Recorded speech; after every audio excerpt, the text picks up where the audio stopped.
वज़ीर-ए-आज़म शहबाज शरीफ की माहौलियात के लिए अमरीकी सदर के नुमाइंदा खुसूसी से मुलाकात। दोनों रहनुमाओं का माहौलियाती तब्दीली के असरात से निपटने के लिए मुश्तरका काविशों के लिए राब्ते बरकरार रखने और मुशावरत से आगे बढ़ने पर इत्तेफाक।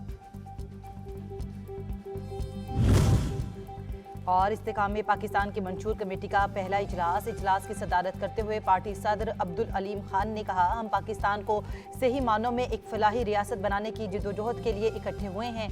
पार्टी का मंशूर पाकिस्तानी अवाम की उमंगों का तर्जमान होगा।